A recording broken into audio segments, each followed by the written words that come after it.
Hi friends, welcome to our channel. இந்த வீடியோல நம்ம என்ன பார்க்க போறோம் அப்படின்னு பார்த்தீங்கன்னா comparison of 3-wire and 2-wire DC distribution. 3-wire DC distributionக்கும் 2-wire DC distributionக்கும் என்ன வித்தியாசம் இருக்குது அப்படின்றத பார்க்கலாம். இந்த கம்பேரிசன் பண்ணுறது உண்மையிலே ரொம்ப ஒர்த்தான ஒரு விஷயம். பிகாஸ் இந்த கம்பேரிசன் மூலமாக நம்ம என்ன பண்ணலன்னா instead of 2-wire system 3-wire சிஸ்டமை யூஸ் பண்ணும்போது we can save the conductor material. அதுதான் மெயின். அதே போல் இந்த கம்பேரிசன் பண்ணணும் அப்படின்னா ஒரு சில அசம்ஷன்ஸை வந்து நம்ம இங்கே பார்க்கணும்.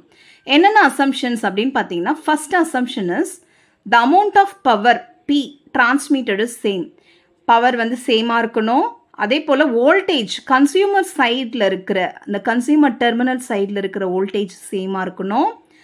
டிஸ்டன்ஸ் ஆஃப் டிரான்ஸ்மிஷன் அதுவும் சேமாக இருக்கணும்.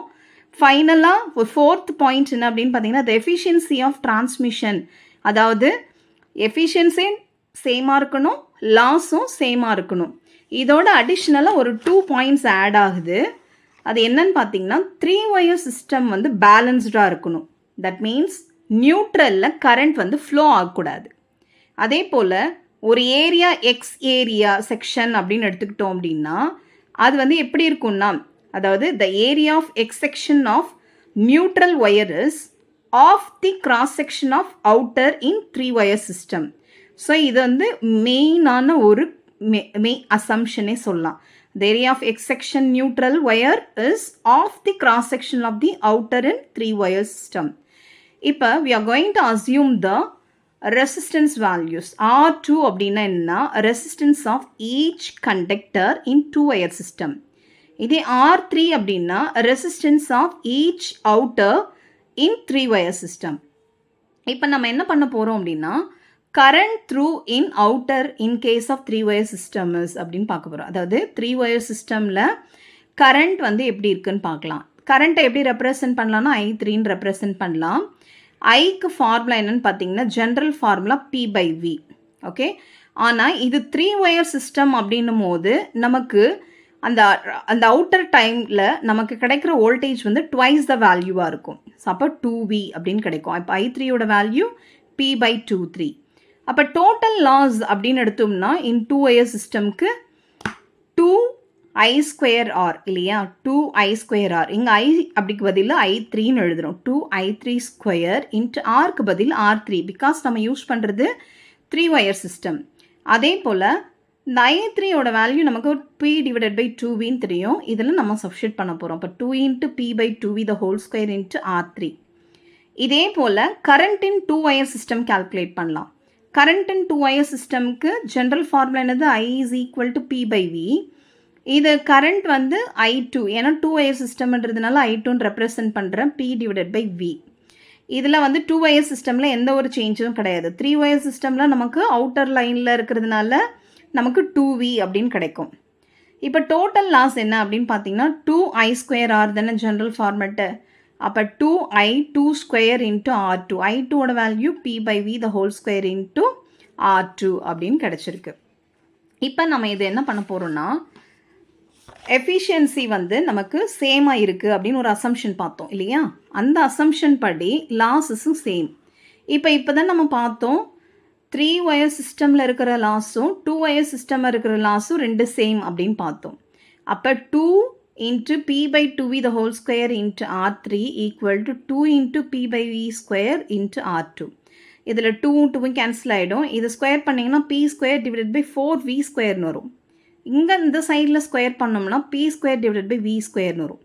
இப்போ இந்த 2 கேன்சல் ஆகிடும், P² கேன்சல் ஆகிடும், V² கேன்சல் ஆகிடும். அப்போ ரிமைனிங் வேல்யூ 1/4 R3 = R2ன்னு கிடைக்கும். இப்போ இந்த 1/4 அந்த சைடில் கொண்டு வந்தேன்னா 4 இன்ட்டு R2. அப்போ R3ன்றது என்னது, 3-wire சிஸ்டமில் இருக்கிற ரெசிஸ்டன்ஸ் வேல்யூ. R2ன்றது 2-wire சிஸ்டமில் இருக்கிற அந்த ரெசிஸ்டன்ஸ் வேல்யூ. இப்போ நான் R2 கால்குலேட் பண்ணணும் அப்படின்னா 1/4 வேல்யூ ஆஃப் R3 இருக்குது அப்படின்னு அர்த்தம். அப்போ என்ன கன்க்ளூட் பண்ணலாம், the area of X section of outer in 3-wire case will be 1/4 of each conductor in 2-wire system எடுத்துக்கலாமா.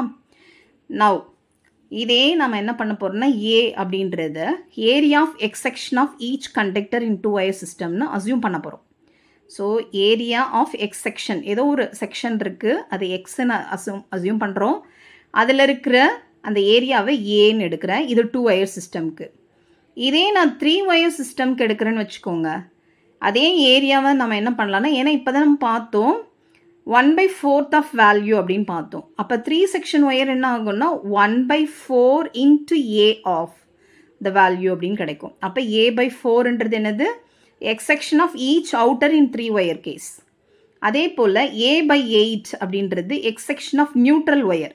நம்ம நியூட்ரல் ஒயர் பார்த்தோம். நியூட்ரல் ஒயர் ஆல்ரெடி என்ன பார்த்தோம்? ஆஃப் த வேல்யூன்னு பார்த்தோம். அப்போ இதோட 1/2 மல்டிப்ளை பண்ணோம்னா A/8ன்னு வந்துடும்.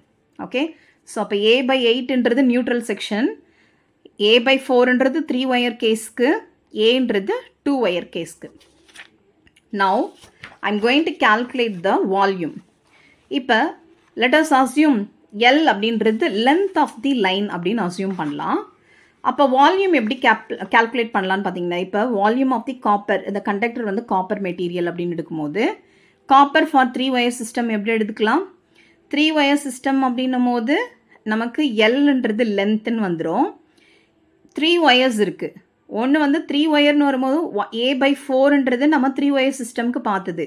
அப்போ A/4 plus A/4 2 wires வந்துருச்சிங்களா. Middle இருக்கிற அந்த நியூட்ரல் ஒயருக்கு வந்து நம்ம என்ன பார்த்தோம்? A/8ன்னு பார்த்தோம். ஓகே, ஸோ அப்போ A/4 plus A/4 plus A/8. இதை சிம்பிளிஃபை பண்ணோம்னா எல்சிஎம் எடுத்தோம்னா 5A டிவைடட் பை 8ன்னு வரும். That is nothing but 5/8 into AL. இதே volume of copper for 2 wire சிஸ்டம்னு எடுத்துக்கிட்டோம்னா 2 wire தான். டோட்டல் லென்த் L, 2 wire எடுக்கும்போது 2Aன்னு வரும். A ப்ளஸ் A, அப்போ 2AL. இப்போ நம்ம என்ன கண்டுபிடிக்க போகிறோம்னா ratio of 3 wire system volume to the 2 wire system volume. அப்போ volume of copper for 3 wire system divided by volume of copper of 2 wire system equal to, இப்போ நம்ம கால்குலேட் பண்ண அந்த வால்யூமை அப்படியே நீங்கள் எழுதுங்க. இது வந்து 3 wire சிஸ்டம்க்கு, இது 2 wire சிஸ்டம்க்கு. AALL கேன்சல் ஆகிடும். அதே போல் இந்த 5 வந்து இந்த 8 கீழே வந்துச்சுன்னா 5/16 வரும். So what is the conclusion அப்படின்னு பார்த்தீங்கன்னா, இதிலிருந்து 3 wire சிஸ்டம் வந்து நம்ம ரீப்ளேஸ் பண்ணணும் அப்படின்னா நமக்கு எவ்வளோ நமக்கு காப்பர் சேவ் ஆகுனா 31.25% வந்து சேவ் ஆகுது. அதுவைஸ் எப்படி சொல்லணும்னா 5/16th வேல்யூ ஆஃப் காப்பர் நம்ம வந்து சேவ் பண்ணுறோம். Instead of using 2 wire system 3 wire system use பண்ணோம்னா நமக்கு சேவ் ஆகுது அப்படின்னு பார்க்குறோம். ஓகே, ஸோ இதில் இன்னொன்று என்ன அப்படின்னு பார்த்தீங்கன்னா, let us take the neutral. If the neutral has the same section, X section outer lineல இருக்குது அப்படின்னா அப்போ வால்யூம் என்ன ஆகும்னு பாருங்கள். இது நியூட்ரல் அப்படின்னு எடுக்கும்போது A/8ன்னு எடுத்தேன்னா 3 wire சிஸ்டம்னும் போது L இன்ட்டு 2 wires, அதுக்கு A/4 ப்ளஸ் A/4. நியூட்ரலுக்கு நான் A/8ன்னு எடுத்தேன். ஆனால் இப்போ எங்கே என்ன சொல்லிட்டோம்? இங்கேயும் L கிடையாது, எக்ஸ் செக்ஷனே எடுக்கிறேன். அப்போ A/4 தான், நியூட்ரல் இங்கே கன்சிடர் பண்ண போகிறதில்ல. அப்போ அந்த மாதிரி எடுத்தோம்னா 3A டிவைடட் பை 4ன்னு வரும். ஓகே, ஸோ அப்போ 3/4 into AL. Same volume of copper for 2 wire சிஸ்டம்க்கு L into A plus A. இதை சிம்பிளிஃபை பண்ணால் 2AL அப்படின்னு கிடைக்கும். இது ரெண்டுத்துக்கான ரேஷியோ கால்குலேட் பண்ணலாம். Volume of copper for 3 wire system divided by volume of copper of 2 wire system. இப்போ 3 wire சிஸ்டம்க்கு இப்போ நம்ம என்ன எடுத்தோம்? 3/4 இன்ட்டு AL. இதே இது 2 wire சிஸ்டம்க்கு 2AL. அப்போ AL கேன்சல் ஆகிடும், 3/8ன்னு கிடைக்கும். So 3/8 is nothing but 37.5%. So இப்போ நம்ம காப்பர் வந்து எவ்வளோ சேவ் பண்ணுறோம் கண்டக்டர் அப்படின்னு பார்த்தீங்கன்னா 37.5% வந்து நம்ம சேவ் பண்ணுறோம். when you consider the neutral as the same X section as the outer in 3 wire system. Thank you.